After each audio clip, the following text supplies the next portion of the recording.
Let me tell you a little story. About 3 or 4 weeks ago, I was invited by a man who, I can't say too much about this, I want to be very careful.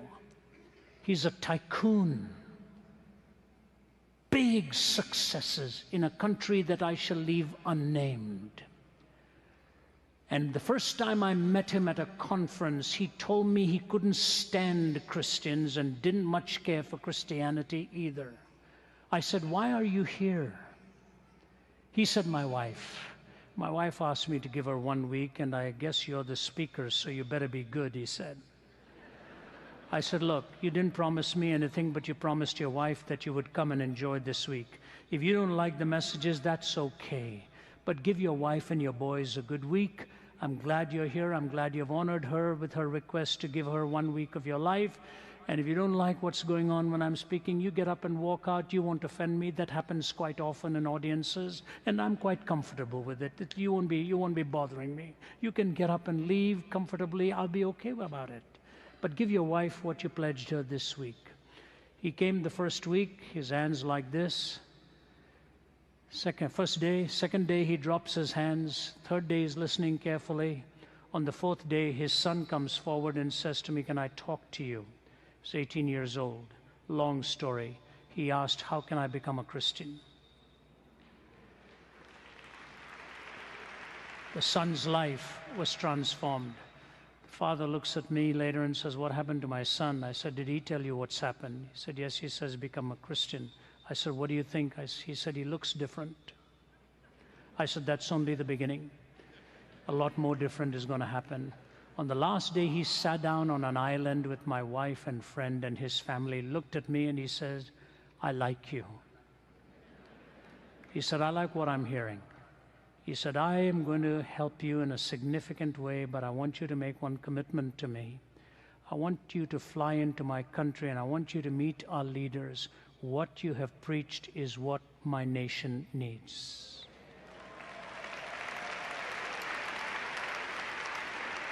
So, 3 weeks ago, he asked my wife and me to join him on a cruise. Don't be misled.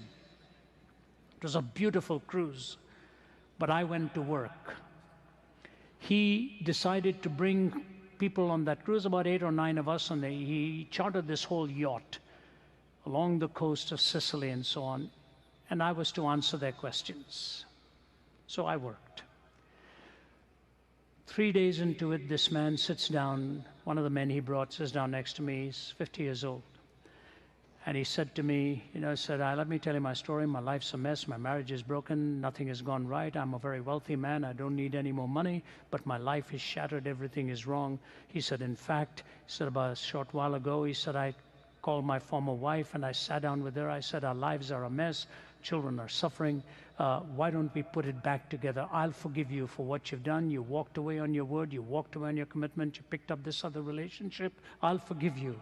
And I won't ask any more questions, but let's just join hands together. Let's come back together. Just turn your back upon that and come back and we'll have you back as a family.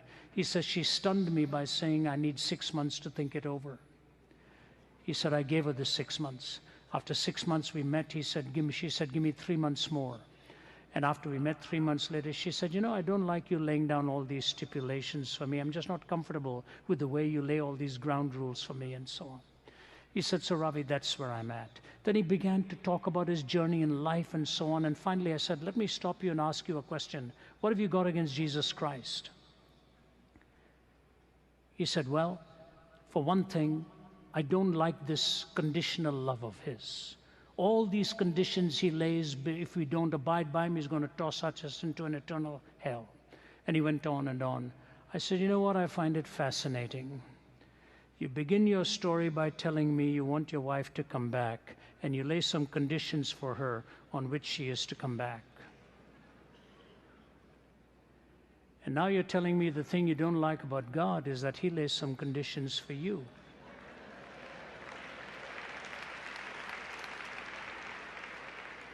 I promise you, here's what happened. We were sitting on a sofa. He was on my left. I'm looking at him this way. He stares and stares at me, gets off that sofa on his knees. He covers his face and he sobs like a little boy with drawn out, long heaves and sobs. I just didn't know what to do at the moment. He sobbed and sobbed. I had the privilege of getting down next to him, putting my arm around him, and praying with him as he gave his life to Jesus Christ.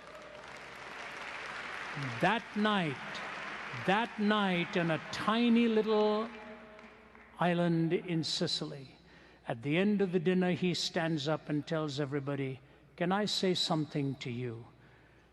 Today, the 20th of June, is my real birthday.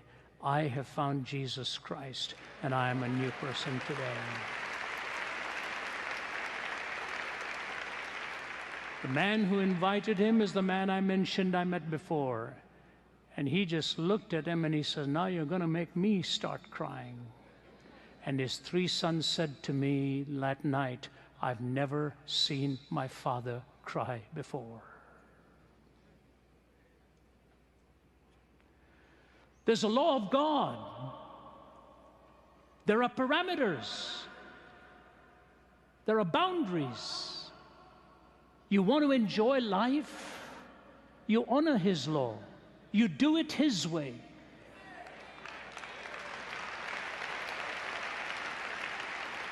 You want to destroy your life? You violate the laws of God. If there's any young people sitting in the audience, let me tell you something. The world out there will try to provoke you to live in a total violation of God's law. And you live that way and you'll be on the path to self-destruction. You do it God's way, you live a life of perpetual novelty.